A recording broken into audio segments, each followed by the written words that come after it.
संकष्ट चतुर्थीच्या दिवशी या झाडाचे फक्त एक पान घरी घेऊन या. इतका पैसा येईल, अखंड लक्ष्मी नांदेल. करा हा प्रभावी उपाय, नक्की करा.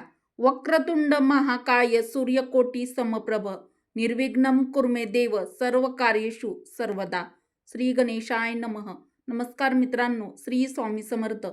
संकष्ट चतुर्थी 5 फेब्रुवारी 2026 रोजी गुरुवार. या दिवशी संकष्ट चतुर्थीच्या दिवशी एकाच झाडाचं फक्त एक पान घरी घेऊन या. इतका पैसा येईल की मुलांची प्रगती होईल, संकट अडचणी दोष दूर होतील, अखंड लक्ष्मी नांदेल, घराची भरभराट होईल. संकष्ट चतुर्थीच्या दिवशी आपल्या लाडक्या गणपती बाप्पांची आपण आराधना व्रत करत असतो. गणपती बाप्पा हे विद्येची देवता मानले जातात आणि गणपती बाप्पांना सर्वप्रथम मानाचं स्थान आपल्या हिंदू धर्मशास्त्रामध्ये आहे. संकष्ट चतुर्थीच्या दिवशी गणेश तत्व हे नेहमीपेक्षा पृथ्वीवर जास्त प्रमाणात जागृत असतं. त्यामुळे संकष्ट चतुर्थीच्या या पावन पर्व काळामध्ये आपण काही उपाय केले तर ते प्रभावी व लाभदायक ठरतात. या दिवशी गणपती बाप्पांची पूजा केल्याने त्यांचं कितीतरी दुप्पटपटीने फळ आपल्याला मिळत असतं. संकष्ट चतुर्थीच्या दिवशी गणपती बाप्पांची विधिवत पूजा आराधना केल्याने बाप्पा आपल्यावरती प्रसन्न होऊन कृपा आशीर्वाद देत असतात. संकष्ट चतुर्थी हे व्रत आपल्या महाराष्ट्रामध्ये स्त्रिया खूप आनंदाने आणि मनापासून श्रद्धेने भक्तिभावाने करत असतात. या दिवशी व्रतासोबतच गणपती बाप्पांच्या पूजेसोबत संकष्ट चतुर्थीच्या दिवशी काही प्रभावी उपाय केल्याने आपल्या जीवनातील दुःख अडचणी कष्ट हे घालवण्यासाठी पण काही उपाय जर या चतुर्थीच्या दिवशी केले तर ते अत्यंत लाभदायक ठरतात. चतुर्थीच्या दिवशी बाप्पांना प्रसन्न करण्यासाठी व आपल्या जीवनातील अडचणी कमी करण्यासाठी काही प्रभावी उपाय आपण करत असतो. तर आपल्या लाडक्या गणपती बाप्पांना संकष्ट चतुर्थीच्या दिवशी प्रसन्न करण्यासाठी व बाप्पांची कृपा प्राप्त करण्यासाठी आज मी तुम्हाला एक अत्यंत प्रभावी उपाय सांगणार आहे. तर संकष्ट चतुर्थीच्या दिवशी तुम्ही जर हा उपाय केला तर 7 पिढ्याचं दारिद्र्य दूर होईल, तुमच्या जीवनातील सर्व अडचणी अडथळे कष्ट दूर होतील, बाप्पांची कृपा प्राप्त होईल, तुमच्या जीवनामध्ये यश प्राप्त होऊन घरामध्ये सुख समृद्धी नांदेल, माता लक्ष्मी तुमच्या घरामध्ये स्थायी वास करेल. गणपती बाप्पा हे इच्छापूर्ती देवता म्हणून देखील ओळखले जातात. त्यामुळे तुमच्या मनातील जी काही इच्छा आहे तर ती तुम्हाला पूर्ण करून बाप्पांकडून घ्यायचे असतील तर तुम्ही संकष्ट चतुर्थीच्या दिवशी हा उपाय केल्याने कठीणातील कठीण तुमची इच्छा बाप्पा लवकरच पूर्ण करतील. तर मित्रांनो, यासाठी आपल्याला संकष्ट चतुर्थीच्या दिवशी एका झाडाचं पान घरी घेऊन यायचा आहे आणि हा प्रभावी उपाय करायचा आहे. तर ते कोणता प्रभावी उपाय करायचा आहे आणि कोणत्या झाडाचं पान आपल्याला आणायचं आहे हे आजच्या व्हिडिओमध्ये मी सविस्तर सांगणार आहे. त्यामुळे व्हिडिओ शेवटपर्यंत नक्की बघा, कारण अर्धे अधुरे ज्ञान घातक असते. त्यामुळे व्हिडिओ नक्की बघा, तरच तुम्हाला उपाय समजेल आणि या उपायाचा फायदा देखील नक्की होईल. व्हिडिओमध्ये पुढे जाण्याआधी व्हिडिओला एक लाईक अवश्य करा, आपल्या चॅनलला सबस्क्राईब देखील जरूर करा व कमेंट बॉक्समध्ये गणपती बाप्पा मोरया नक्की टाईप करा. संकष्ट चतुर्थीच्या दिवशी आपल्या लाडक्या गणपती बाप्पांची कृपा आपल्यावरती व्हावी, आपल्या सर्व इच्छा पूर्ण व्हाव्या यासाठी आपल्याला संकष्ट चतुर्थीच्या दिवशी एका झाडाचं पान घरी घेऊन यायचं आहे. तर संकष्ट चतुर्थीच्या दिवशी आपल्या जीवनातील सर्व संकट दूर होण्यासाठी, आपल्या जीवनातील ज्या काही अडचणी आहेत, ज्या काही समस्या आहेत तर त्या दूर व्हाव्या आणि आपले जीवन सुखमय व्हावे, आपल्या जीवनामध्ये शांती समाधान सुख यावे, यासाठी प्रत्येक जण प्रयत्न करत असतो, कष्ट करत असतो. पण काही वेळा खूप कष्ट करूनही आपल्याला आपल्या नशिबाची साथ मिळत नाही, आपलं नशीब आपली साथ देत नाही, म्हणजेच आपली संकट दूर होत नाहीत. खूप प्रयत्न कष्ट करूनही आपल्याला कोणत्याही क्षेत्रामध्ये यश मिळत नाही. मग अशा वेळी आपण काही प्रभावी उपाय जर केले तर गणपती बाप्पांची कृपा प्राप्त होऊन तुमच्या मनातील सर्व इच्छा मनोकामना पूर्ण होतील, जीवनातील अडचणी दोष घरातील भांडणे कलह संपून घरात शांतता प्रस्थापित होईल. जर तुमचा एखादा उद्योग, व्यवसाय, धंदा असेल तर तो दुकान असेल तर ते व्यवस्थित चालत नसेल, मग ते किराणा दुकान असो, कपड्याचं दुकान असो, सोन्याचं दुकान असो किंवा तुमचं कोणताही उद्योग असो, यामध्ये तुम्हाला फायदा होण्याऐवजी तोटाच होत असेल तर तुम्ही खूप प्रयत्न देखील करत आहात पण तुम्हाला यश हे मिळतच नाही, तर मग अशा वेळी तुम्ही गणपती बाप्पांना शरण जाऊन अगदी श्रद्धेने मनापासून हा उपाय करायचा आहे. मित्रांनो, कोणत्याही उपायापेक्षा आपल्या मनाचा भाव अत्यंत महत्त्वाचा असतो, कारण की देव आपलं शुद्ध मन आणि आपल्या मनातील निर्मळ भाव पाहत असतो. तुमचं मन हे अगदी स्वच्छ निर्मळ ठेवा. कोणाप्रतीही राग द्वेष मनामध्ये ठेवू नका. मित्रांनो, आपल्या भोवताली किंवा आपल्या नात्यामध्ये अशी देखील लोक असतात जी आपल्या तोंडावरती तर खूप गोड बोलतात आणि त्यांच्या मनामध्ये मात्र आपल्याविषयी विष भरलेलं असतं. त्यांना आपलं चांगलं झालेलं बघवतच नसतं. तर मग अशी देखील लोक आपण बघत असतो किंवा आपल्या जीवनामध्ये जीवन जगत असताना आपल्याला भेटत देखील असतात. तर ही अशी माणसं असतात, यांना आपली प्रगती झालेली अजिबात बघवत नाही. आपल्या ग्रामीण भाषेत म्हटलं तर आतल्या गाठीची माणसं, अशी माणसं जी असतात ती वरून काही दाखवत नसतात पण आतून मात्र खूप जळत असतात आपल्यावरती. तर असे लोक जे असतात, तर अशी लोक आपल्या समोर तर काही करत नाहीत पण आतून मात्र भरपूर काड्या करत असतात आणि आपल्या जीवनामध्ये, आपल्या आयुष्यामध्ये, घरामध्ये, आपल्या उद्योगधंद्यामध्ये अडचणी, अडथळे निर्माण करत असतात. तर अशा लोकांपासून देखील आपल्याला वाचवण्यासाठी हा अत्यंत प्रभावी उपाय आहे. किंवा मग तुमच्या घरामध्ये पैशाची चणचण आहे, पैशासंबंधित खूप साऱ्या समस्या चालू आहेत, त्यामुळे घरामध्ये भांडणे, कलह चालू आहे, कर्ज वाढलेलं आहे, डोक्यावरती कर्जाचा डोंगर उभा झालेला आहे, अशा बऱ्याच समस्या असतील तर तुम्ही हा उपाय संकष्ट चतुर्थीच्या दिवशी आवर्जून नक्की करा. तर मित्रांनो, संकष्ट चतुर्थीच्या दिवशी आपल्याला ब्रह्ममुहूर्तावरतीच उठायचं आहे, म्हणजे लवकर उठायचं आहे आणि आपली सकाळची सर्व कामं उरकून घ्यायची आहेत आणि मग नंतर आपल्याला स्वच्छ पाण्यामध्ये, आपल्या अंघोळीच्या पाण्यामध्ये थोडेसे गोमूत्र, गंगाजल, थोडीशी हळद आणि काळे तीळ टाकून घ्यायचे आहेत आणि अंघोळ करून घ्यायचे आहे. हे सर्व मिश्रित पाण्याने आपल्याला अंघोळ करून घ्यायची आहे. अंघोळ केल्यानंतर आपल्या देवघरातील देवांची पूजा करायची आहे. तुळशीला स्वच्छ पाणी घालून तुळशीची देखील पूजा करायची आहे. तुळशीला नमस्कार करायचा आहे, कारण तुळस ही माता लक्ष्मीचं रूप आहे आणि आपल्या हिंदू धर्मामध्ये तुळशीला खूप पवित्र स्थान दिलेलं आहे. आपल्या देवघरात एक तुपाचा दिवा लावायचा आहे, अगरबत्ती लावायची आहे, देवांना नमस्कार करायचा आहे आणि आपल्या देवघरातील जी आपली गणपती बाप्पांची मूर्ती आहे, तर ती मूर्ती आपल्याला एका पाटावरती काढून घ्यायची आहे.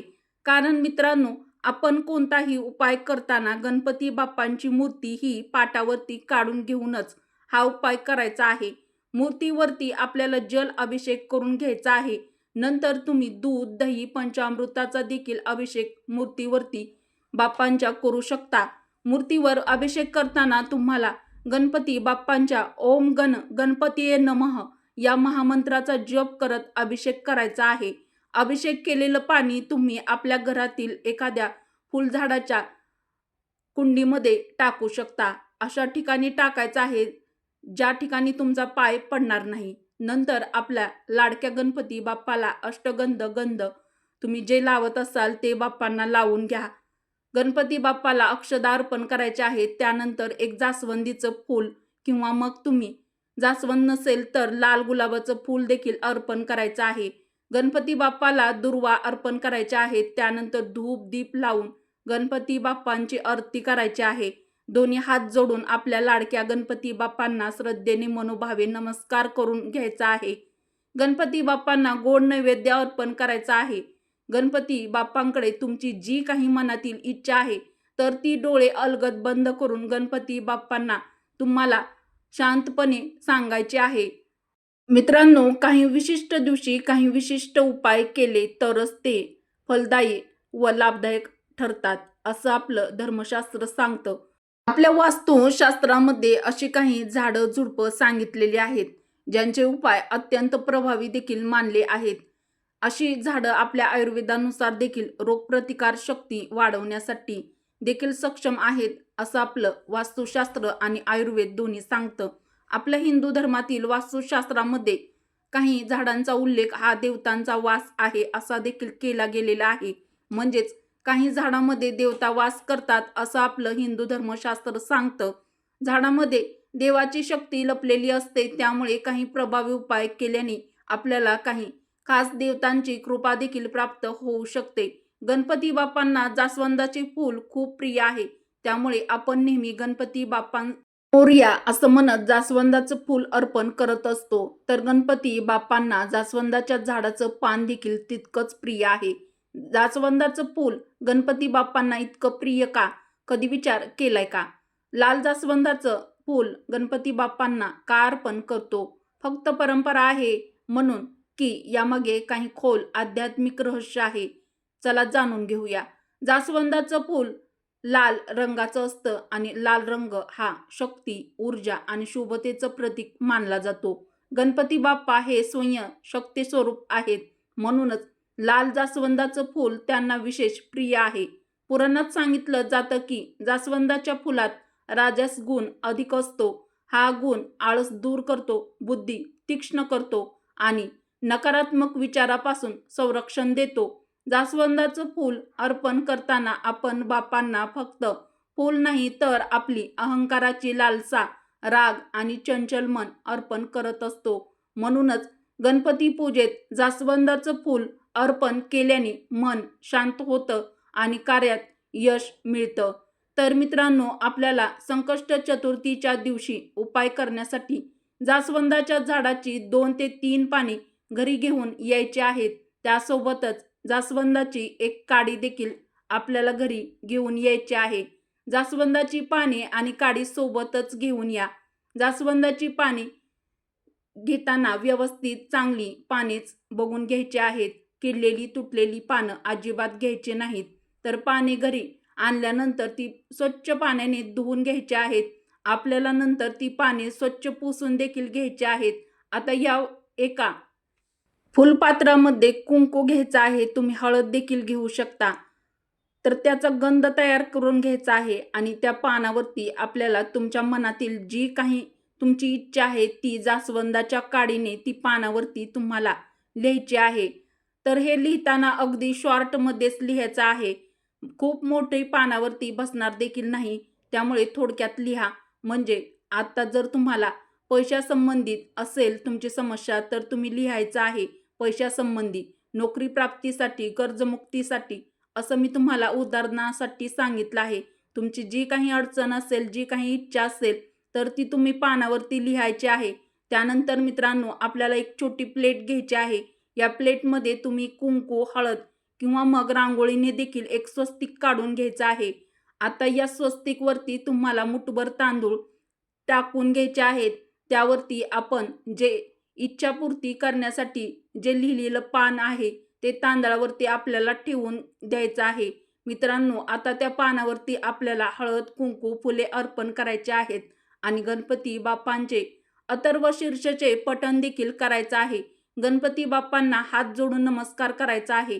अगदी निर्मळ अंतकरणाने, कोणतीही मनामध्ये लालसा न ठेवता अगदी शांतपणे गणपती बाप्पांच्या या महामंत्राचं 108 वेळा ओम गण गणपतीये नमः मंत्राचा जप करायचा आहे आणि आपली इच्छा पूर्ण होण्यासाठी बाप्पांकडे श्रद्धेने मनोभावे प्रार्थना करायची आहे. दिवसभर हे पान गणपती बाप्पांच्या समोरच ठेवून द्यायचं आहे. मग संध्याकाळी गणपती बाप्पांना हात जोडून नमस्कार करायचा आहे आणि ते संध्याकाळनंतर ते पान आपल्याला तिथून उचलायचं आहे. तर आपण ज्या प्लेटमध्ये तांदूळ टाकून जे पान ठेवलं होतं त्या प्लेटमधील 21 अखंड तांदूळ आपल्याला निवडून घ्यायचे आहेत. तर तांदूळ घेताना अखंडच घ्या. कुठेही तुटलेले, फुटलेले, खराब असलेले तांदूळ घेऊ नका.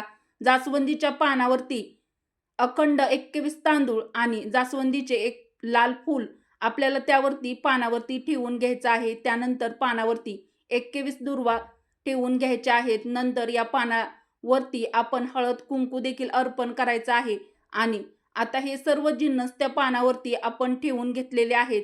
आता या पानाला आपल्याला एका धाग्याने बांधून घ्यायचं आहे. तर मित्रांनो, आपल्याला संकष्ट चतुर्थीच्या दिवशी हे पान आपण उपायासाठी जे तयार केलेलं आहे, तर हे धाग्यामध्ये बांधलेलं पान घेऊन आपल्याला एखाद्या गणपती बाप्पांच्या एका मंदिरामध्ये जायचं आहे. मंदिरामध्ये गेल्यानंतर आपल्याला गणपती बाप्पांना एक लाल फूल अर्पण करायचं आहे.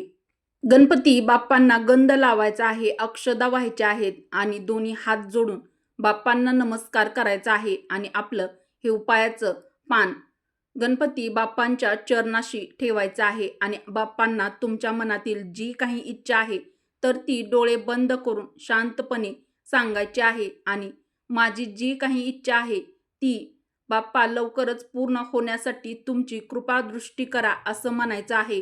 तर मित्रांनो, संकष्ट चतुर्थीच्या दिवशी हा गणपती बाप्पांचा प्रभावी उपाय केल्याने तुमच्या सर्व इच्छा पूर्ण होतील, कठीणातील कठीण इच्छा सुद्धा पूर्ण होईल.